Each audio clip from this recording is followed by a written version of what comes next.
of the report, the McFarlane land use assumptions. We've got the actual report on screen in front of us, and it looks like there's been a couple of rows of figures transposed. So the figures are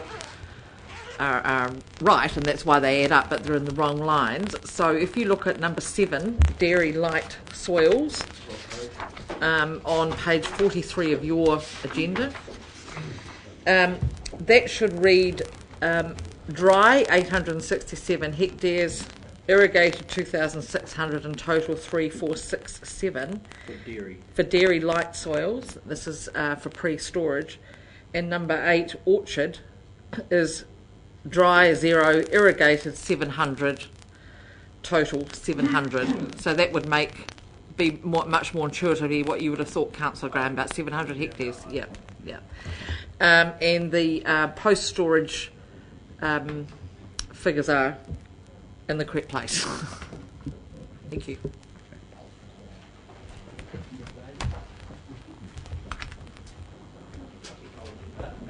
The technology. Okay. Any other questions? Councillor Pipe, let's have some new ones. Unfair question. Most probably Councillor Barker got away with one, so I'm going to give one now to you. Bat me away if you wish, but in your opinion, is this a good investment, and would you put your money into it? Yeah. Very fair question. Yeah. Well, that's a question that sort of, the people who, everyone comes at these things from a different perspective. What would I say?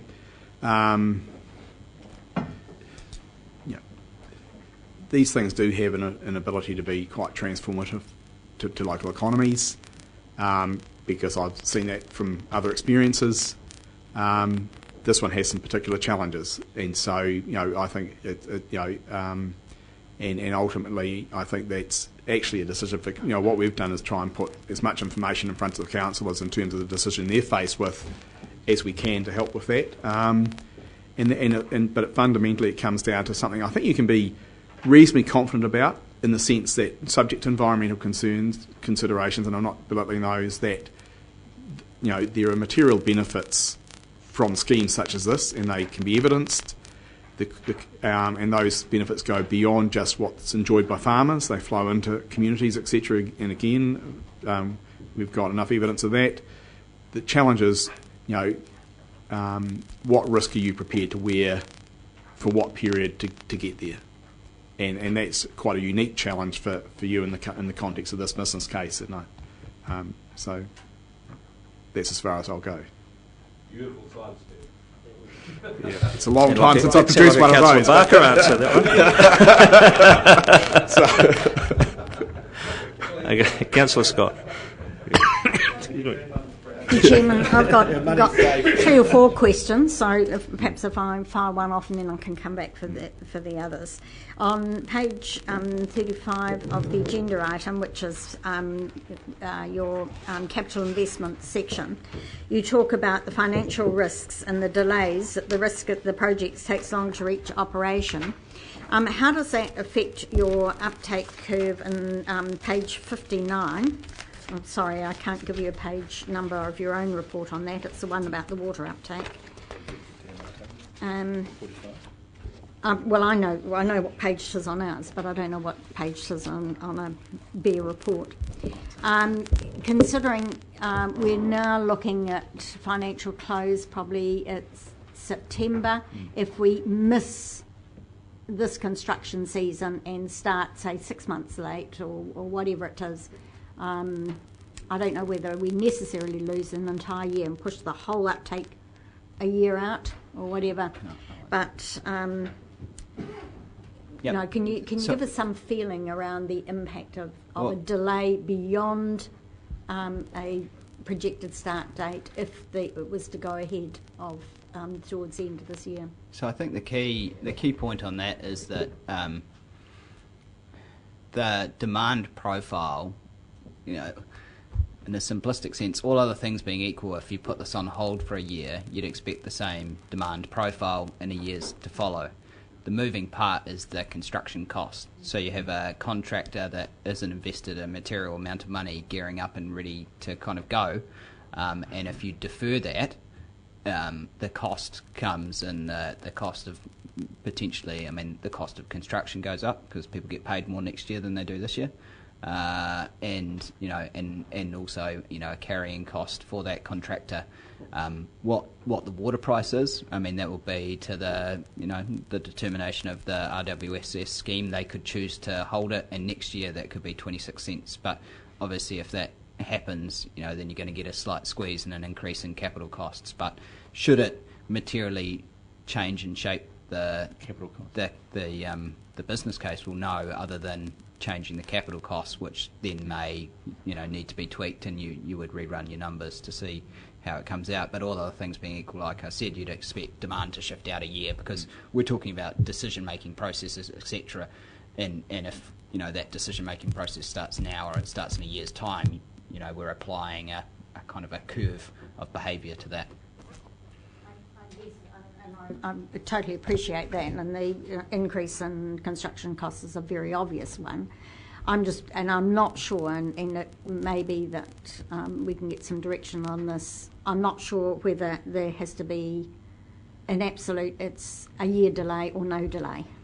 Yeah. I'm trying to find out whether there is possibly a figure in between, because you assume only half a season of irrigation, so you've got a much lower uptake. Yeah, and I think it comes down to when the contractor can get on the ground and when is favourable, right? So they'll need to do, my understanding of it is, and similar construction processes, they'll need to do a certain amount of preparatory work during the dry season when you don't have large flows coming down. So. And that's why they were geared up to start at the end of the year. So if you then push that 6 months and they can't get people on the ground, then you might actually be deferring for a full year, because there'll be and that's not for us to decide, but there'll be a point in time at which it becomes that you have to wait until after the winter season, because obviously you can't have trucks in there if you've got high flow of water. If we can come back to this particular risk, would you see this as probably one of the because you've looked at all the risks and looked at the controls around them, this risk could be the greatest one, because that would really impact on price and viability. Is that right? I don't think we could answer it. It would really be, what is decided, what is decided on the construction with the contractor around, what it might look like, how much they'll be wanting to be paid to put it on hold for a year ultimately. Next one. Have you got another one there?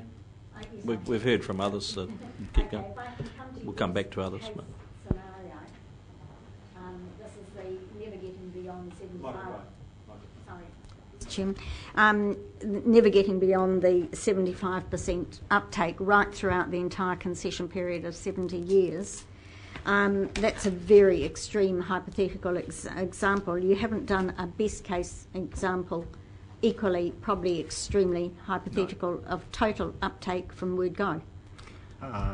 We haven't, though. We did model what it would look like at day one in the table we put up before. So what we did model, and I think I can't give you the page reference off my head, but what I think was modelled and was put in there is, and we just made narration about it, which effectively says if you had 100% uptake at financial close, well, you wouldn't necessarily expect that the council would need to be in there, or the CII money would need to be in there. Well, no, in saying that, the council money probably would be in there, because there are environmental and economic benefits, and they go part way to paying towards things like the environmental flows, etc., which is all part of dam sizing and things like that. But you could otherwise expect to have full institutional money in there, because there's sufficient free cash flow that drops off the bottom to fund the returns. But you're right, we haven't, apart from demonstrating what those cash flows would look at day one, we haven't run a scenario saying under these, what the IRRs would look like under that scenario, no.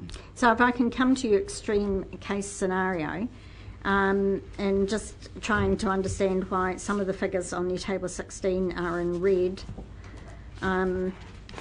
It's because they're below the below the calculated. They're not yeah. negatives. Yeah. So anything that's red is below effectively the base case. The base case. So it's less than the base case. So even in your extreme case, you still expect a rate of return on that money. Yes. So I think that was the note that we made before, that Under the extreme scenario, there's a repayment of the initial investment over a period of 29 years and positive cash flows over the entire concession. Which I think, Mr. Chairman, is round about what we got for the leasehold land portfolio, isn't it? It just seemed to me to be a quite coincidence. We ended up with a very similar figure. Thank you. And my other two were quite general questions. Do you want me to go on and ask those? It's really coming to the final report and the need for a final report, and I was trying to nail down during your presentation just what we're looking at and that need for it. Am I right? And that would be the actual terms that the Crown Irrigation comes in on? It would be the combination of, because all of these moving parts work together, so it would be whatever was settled on in terms of private investment capital, what's the terms of CII. So I'm just trying to get in my mind, because I want to know how much the report could change under those and what the moving parts would be. Would it be with the private, with the institutional investors, if there was, if they came in on the same internal rate of return that has already been modelled, that would stay constant? But if there was a change in that, you'd be looking to sensitivities around that? Yeah, I mean, I think what we'd be looking to do, which is what we said that we would do on day one. So originally we said when we would undertake this review, we'll be presented with a business case, which is effectively ready to be executed, so that the documents are sitting there, shareholders' agreements, the construction contract, the investors are all lined up, and you've got final water user agreements plus a view around what that demand looks like at financial close. Obviously you're not there, so what we'd expect to see is to be able to read and cite the final shareholders' agreements, which will describe in legal terms how the returns behave under various scenarios. That will be set out quite explicitly, and that will be for each investor. And then we would like to get, obviously you've got your trigger around demand, but what we would also want to see is the final capital cost and any changes that result out of anything that's going on at the moment, and then also potentially and depending on where the Board of Inquiry decisions, potentially an update of the demand curve. So what is the change of Castalia's view around the nutrient levels or any other parts of the Board of Inquiry decision which shapes and changes that demand profile.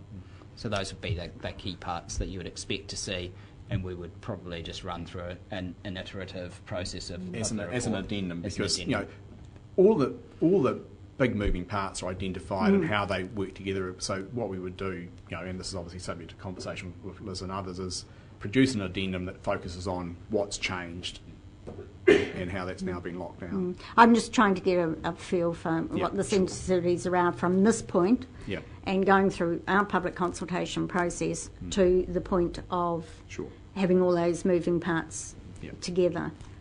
So... and one thing that we typically do, and we would hope that we could take you on a similar journey, assuming it's not overly complicated, is we tend to bridge things. So we would take the base case return, and then we would show you a series of buckets, up and down movements in that return to get you to what the final case return is, and the buckets of that movement would be capital cost, demand profile, investor profile, and anything kind of other mixes in there. So you'd be able to get a feel quite easily by looking at some diagrammatic pictures of how the whole thing's shaped and changed. Thank you. And I guess my final question, Mr. Chairman, is have you had sufficient information to be confident in the recommendations that you have made? Yes, we have. So the business case has been thorough enough. You've had access to sufficient information. We haven't had any pushback in terms of any conversations that we want to have. So, right, let's go back up this way. Councillor Belford. Actually, my final questions expand upon what Councillor Scott has just been raising. And I'd like to make an example, I guess, out of my favorite document in this entire process is this Castalia report, which is an interesting discussion of farmer psychology, succession planning, long-term commodity rates, a whole slew of assumptions that have been rolled into a demand profile that you keep referring to here. First of all, Bo, how many farmers need to make a decision about this? Just what's the number? What's the universe that we're talking about here?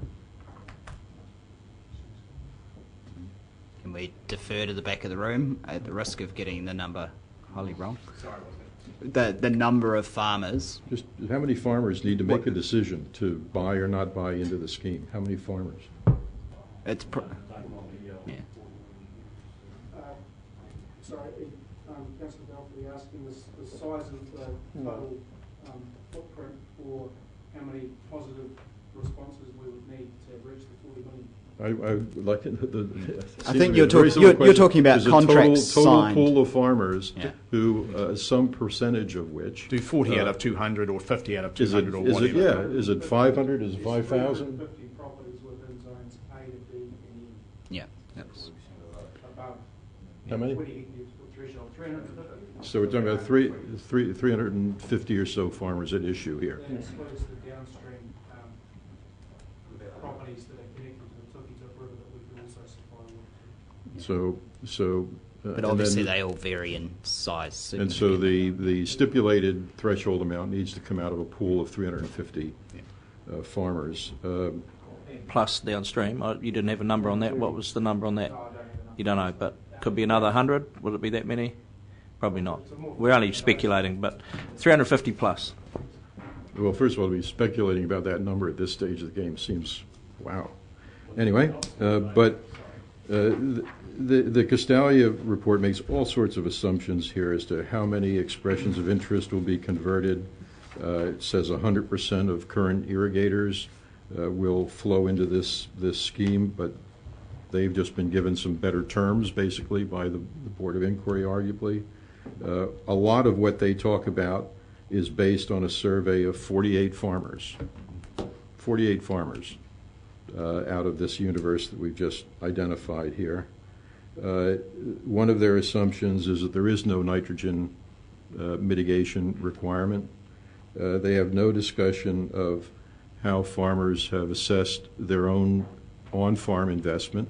So your point is it would relate to Deloitte's? Well, my question is, we have a enormous financial construct here that is being generated off of these assumptions that if we had the time of day to do it, one could really probe and question.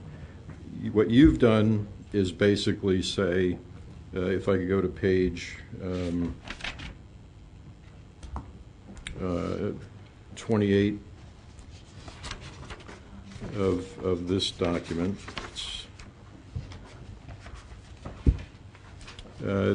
Under the heading Introduction and Scope, Limitations of Scope, you say, we have relied upon and assumed without independent verification the accuracy and completeness of all information that's available from public sources and all information that was provided to us by HBRC and HBRIC. And a page or so later, under approach, you say we interviewed key advisors and reviewed documentation relevant to their advice. I guess my concern all along, in spades with respect to the McFarland report, which is the other key underpinning of all this, is that we've commissioned an independent report. I'd like to know your definition of independent. It does not appear that you've questioned or challenged or talked to anyone who is not basically in the employ of HBRIC to produce a case for this scheme. And there are assumptions throughout that ultimately stack up to whether the financial take us back to the terms of reference that all councillors agreed to, please. Yeah. And they are pretty exhaustive in suggesting that these kinds of assumptions, on-farm profitability assumptions, et cetera, would be tested. Well, I don't know what your definition of independent is. Let the gentleman answer the question. Well, I haven't asked the question yet. Well, yeah, I think you have. I want to hear you have. I want to hear your definition of independent. Well, you did ask that. My definition of independent. No, I don't need your order, councillor. We don't need your definition of anything. Please answer the question. To satisfy me, you do. To satisfy me, you need to be quiet now. So, I mean, our mandate isn't to go back to a zero base and redo 3.5, 4 years of work. Our job is to look at a business case, look at how that's been built up, look at the process behind it, look at the people who fed into that process, to understand the roles that people have played, to understand their qualifications to play those roles, to have one-on-one conversations with those people to understand how they've played those roles, how they've formulated their views. We're appropriate to sort of cross-reference what they've done to other experiences that we have. So in relation to sort of the Castalia demand, for example, that demand is a pivotal piece of information, but that demand wasn't developed in isolation. You also had the work that McFarlane did, you had the EII processes, you also have the conversations that we've had with bankers and others who've seen what's happened when schemes have been introduced in other parts of the country, the rate of take-up, what typically happens, etc. So, we've used a range of reference points in order to be able to lean back in our chair and say, are these people qualified to play the role they've been asked to do? What were their instructions? What have they done? And in the context of the range of information that we've got, does what they're saying make sense relative to the other reference points that we've got?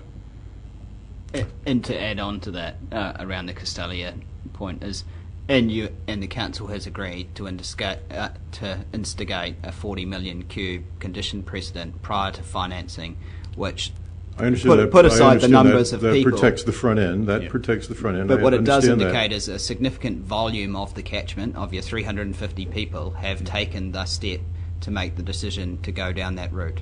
So there's no question that, and we've demonstrated what that shows from a sensitivity point of view, that if that 40 stop, you've got a dire investment. But the fact that you've got the momentum of that 40 million, it indicates a change of tune. And yes, there will be significant and material turnover in farms, and people will defer their decisions, and there'll be lots of other things that feed into it. But each one of those is a gateway to managing risk. But ultimately, as we've said time and time again, the key risk is uptake, and ultimately you've set a level of condition precedent which gives some cash flow cover and some assurity around that. But thereafter, you are ultimately there is some risk that sits within. But even the insight of that 40 million cube will provide, in terms of the nature of the demand, locality, etc., will provide you with more information than you've got today.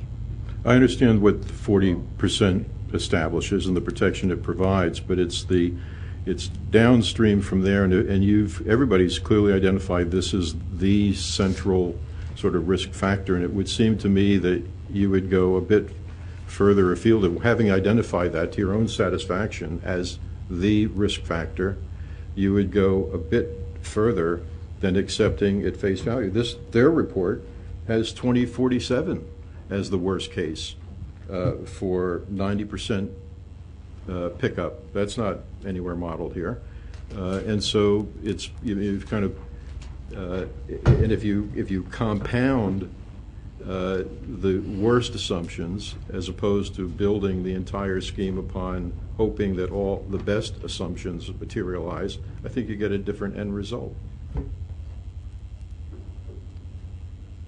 Not sure if that was a question or an observation, but Sorry. Thank you. Councillor Barker, you had a question.